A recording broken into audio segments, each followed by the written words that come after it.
आज हम विशेषण के बारे में बताएंगे कि विशेषण किसे कहते हैं। संज्ञा और सर्वनाम की विशेषता बताने वाले शब्द को विशेषण कहते हैं। संज्ञा और सर्वनाम की विशेषता बताने वाले शब्द को विशेषण कहते हैं और जिसकी विशेषता बताई जाती है उसको हम विशेष्य कहते हैं। तो देखिएगा यहाँ पे ये उदाहरण है कि यह गाय काली है। यह गाय काली है, यहाँ पे काली क्या है, यहाँ पे विशेषण है और जो विशेषता बताई जा रही है वो गाय की बताई जा रही है, तो गाय यहाँ पे विशेष्य होगा और काली यहाँ पे विशेषण है। ऐसे ही राम बुद्धिमान है, बुद्धिमान हमारा यहाँ पे विशेषण है और जो विशेषण है वो विशेषता किसकी बताई जा रही है, राम की बताई जा रही है, तो राम यहाँ पे हमारा विशेष्य है। तो यहाँ पे जिसकी विशेषता बताई जाती है उसको विशेष्य कहते हैं। अब देखिए कि विशेषण के प्रकार, कि विशेषण के कितने प्रकार होते हैं।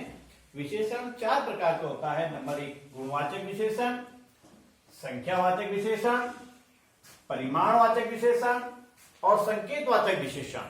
यहाँ पे देखिए परिमाणवाचक विशेषण, परिमाण और परिणाम में फर्क होता है कि परिमाण क्या होता है कि जिसको हम नाप तोल सकते हैं और परिणाम क्या होता है जिसका कि किसी चीज का जो रिजल्ट या हल जो होता है उसको हम परिणाम कहते हैं। ठीक है। अब देखिए यहाँ पे है गुणवाचक विशेषण। जो पहला हमारा इसका जो प्रकार है वह है गुणवाचक विशेषण। तो गुणवाचक विशेषण क्या किसे कहते हैं कि जो शब्द संज्ञा की गुण, दोष, दिशा, रंग, आकार और स्थान की विशेषता को बताते हैं उसे हम गुणवाचक विशेषण कहेंगे। किसे कहेंगे गुणवाचक विशेषण कि जो शब्द गुण, दोष, दिशा, रंग, आकार और स्थान के संज्ञा की विशेषता बता रहे हो उसको हम गुणवाचक विशेषण कहेंगे। अब देखिए यहाँ पे है कि मोहन अच्छा लड़का है। मोहन अच्छा लड़का है, मोहन हमारा यहाँ पे संज्ञा है, अच्छा यहाँ पे जो है हमारा ये विशेषण हो गया। अब देखिए ये इसका मोहन की क्या बता रहा है कि गुण बता रहा है, तो ये हमारा गुणवाचक विशेषण है। ऐसी खिड़की आयताकार है, खिड़की है वो एक आयताकार खिड़की है, या अगर गोलाकार है या किसी भी अन्य आकार की यदि कोई चीज है अगर वो आकार का ज्ञान करा रही है तो वो कैसे कहेंगे। देखिए ये गुणवाचक विशेषण होगा। कैसा आकार, ये हमारे आकार का ज्ञान करा रहा है तो ये इसकी गुणवाचक विशेषण होगा। सूर्य पूरब से उगता है, जो सूरज है वह पूरब से उगता है तो ये सूरज की काय के ज्ञान करा रहा है, उसकी दिशा का ज्ञान करा है कि सूरज पूरब दिशा से उगता है, तो ये हमारा क्या होगा गुणवाचक विशेषण होगा। ठीक है। ऐसे ही आकाश नीला है, ये उसकी रंग बता रहा है, किसका, आकाश का रंग बता रहा है कि आकाश नीला है, तो यहाँ पे ये रंग का ज्ञान करा रहा है, तो ये हमारा क्या होगा गुणवाचक विशेषण होगा। तो गुणवाचक विशेषण जो संज्ञा की गुण, दोष, दिशा, रंग, आकार और स्थान का बोध कराते हैं उसे हम गुणवाचक विशेषण कहते हैं। अब देखिएगा दूसरा है हमारा संख्यावाचक विशेषण। पहला था गुणवाचक विशेषण, अब है संख्यावाचक विशेषण कि जिस विशेषण से संख्या का बोध होता है, कि जिस शब्द विशेषण से संख्या का बोध होता है उसे संख्यावाचक विशेषण कहते हैं। कि हमें संज्ञा के काय का पता चलता है, उसकी संख्याओं का बोध होता है तो उसको हम संख्यावाचक विशेषण कहते हैं। और संख्यावाचक विशेषण को हमने 2 प्रकार में बांटा है कि एक निश्चयवाचक संख्या विशेषण और एक अनिश्चयवाचक संख्या विशेषण। देखिए निश्चयवाचक संख्या विशेषण किसको कहेंगे, जिससे कि हमें उसकी निश्चित संख्या का बोध होता है। निश्चित संख्या का बोध यदि हमें हो रहा है तो हम उसको संख्यावाचक विशेषण कहेंगे। और संज्ञा की यदि निश्चित संख्या का ज्ञान नहीं हो रहा है तो उसको हम कहेंगे अनिश्चयवाचक संख्या विशेषण।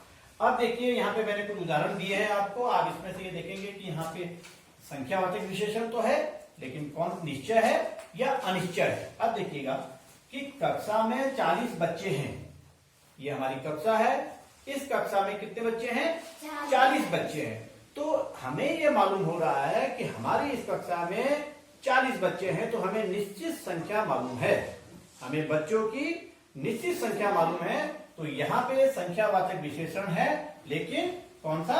निश्चयवाचक संख्या विशेषण। ऐसे ही दूसरा उदाहरण है कि कक्षा में, बगल में मेरी कक्षा है, कक्षा में कुछ बच्चे हैं। अब वहां पे अगर मैं किसी से कहूं कि कक्षा में कुछ बच्चे हैं, तो ये नहीं पता चलेगा कि बच्चे तो हैं कक्षा में, लेकिन कुछ हैं, कितने हैं ये हमें पता नहीं है। संख्याओं का ज्ञान हो रहा है कि कुछ हैं, उनको हम गिन सकते हैं, लेकिन कैसी संख्या का ज्ञान हो रहा है? अनिश्चयवाचक संख्या विशेषण। ये हमारा अनिश्चयवाचक संख्या विशेषण यहाँ पे आएगा। अगला है कि जंगल में कुछ गाय हैं, जंगल है, जंगल में कुछ गाय हैं। तो जंगल में कुछ गाय हैं या कुछ जानवर हैं, हमें एक निश्चित संख्या मालूम नहीं है कि उस जंगल में, जो हमारे यहाँ पे एक जंगल है, हम उसको देखते हैं कि उसमें कुछ गाय हैं। तो हमें गाय तो है ये तो पता चल रहा है, लेकिन उनकी निश्चित संख्या का ज्ञान नहीं हो रहा है, तो इसको हम कहेंगे अनिश्चयवाचक संख्या विशेषण। तो ये हो गया कि संख्यावाचक विशेषण किसे कहते हैं?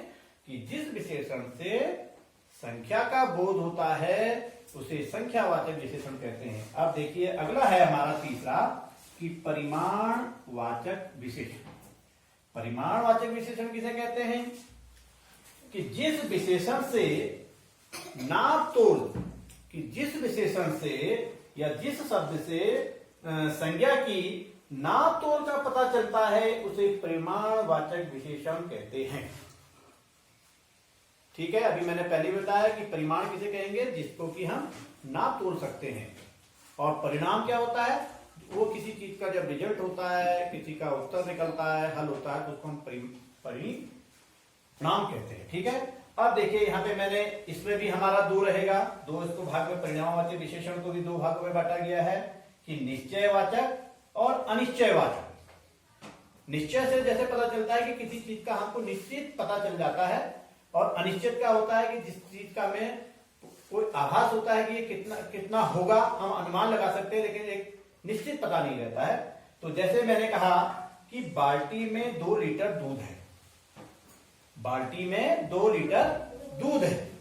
अब हमें पता चल गया कि ये हमारी बाल्टी है, इसमें दूध कितना है? 2 लीटर है। बाल्टी में 2 लीटर दूध है, तो हमें निश्चित उसका माप तोल का पता चल रहा है कि बाल्टी में 2 लीटर दूध है। ऐसे ही अगर एक बाल्टी है, मैं बोलूं बाल्टी में कुछ दूध है, बाल्टी में कुछ दूध है, उसे हम नाप सकते हैं, तोड़ सकते हैं, लेकिन हमें पता नहीं है। तो किस चीज का पता चल रहा है? अनिश्चयवाचक परिणामवाचक विशेषण का पता चल रहा है इससे। ऐसी देखिए, राम 5 केजी चीनी लाया, राम 5 केजी चीनी लाया, तो हमें बिल्कुल पता चल रहा है कि राम कितने किलो चीनी लेके आया? 5 केजी चीनी लेके आया। तो ये निश्चय परिणामवाचक विशेषण होगा। तो उदाहरण के अनुसार आप इसको समझ रहे होंगे। अगला है देखिए संकेतवाचक विशेषण, जिसे कि हम सार्वनामिक विशेषण भी कहते हैं।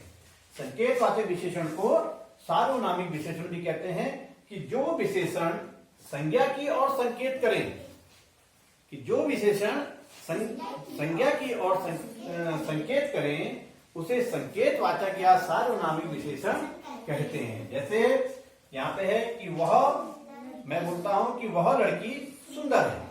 अब देखिए यहाँ पे वह जो है, लड़की सुंदर है, और उसकी ओर संकेत कौन कर रहा है? वह कर रहा है। तो यहाँ पे ये हमारा संकेतवाचक विशेषण होगा। ऐसे दूसरा उदाहरण है कि यह घर अच्छा है, कि यह घर अच्छा है। अब घर की ओर इशारा कौन कर रहा है? संकेत कौन कर रहा है? यह कर रहा है। तो ये जो होगा हमारा, ये क्या है? ये हमारा संकेतवाचक विशेषण, या इन्हें हम सार्वनामिक विशेषण भी कहेंगे। तो ये इस प्रकार से विशेषण था। और देखिए इसमें जैसे हमारा एक संख्यावाचक विशेषण, ठीक है, कुछ इसमें शब्द है कि जैसे मैंने कहा कुछ, ये हमारा क्या है? संख्यावाचक विशेषण है कि कक्षा में कुछ बच्चे हैं। अब ये संख्यावाचक विशेषण है। ऐसे ही परिमाणवाचक विशेषण है कि बाल्टी में कुछ दूध है। अब संख्या का बोध क्या करा रहा है कि कक्षा में कुछ बच्चे हैं, तो ये हमारा कौन सा वाला विशेषण होगा? संख्यावाचक विशेषण होगा कि ये कुछ बच्चे हम उनको गिन सकते हैं। ठीक है, उनको हम गिन सकते हैं, तोड़ तो नहीं सकते, बच्चों को तो गिनेंगे। तो ये हमारा संख्यावाचक विशेषण है। और यहाँ पे जैसे यहाँ पे दूसरा उदाहरण है कि बाल्टी में कुछ दूध है, बाल्टी में कुछ दूध है, लेकिन दूध को आप क्या करेंगे, दूध को हम क्या करते हैं, मापते हैं। या थैले में कुछ चीनी है, तो चीनी को हम क्या करते हैं, तोलते हैं। तो देखिए यहाँ पे शब्द एक है, ये भी कुछ है और यहाँ पे भी कुछ है, लेकिन ये हमारा कि कक्षा में कुछ बच्चे हैं, ये हमारा संख्यावाचक विशेषण होगा। और बाल्टी में कुछ दूध है, तो यहाँ पे ये हमारा क्या होगा, परिणामवाचक विशेषण होगा।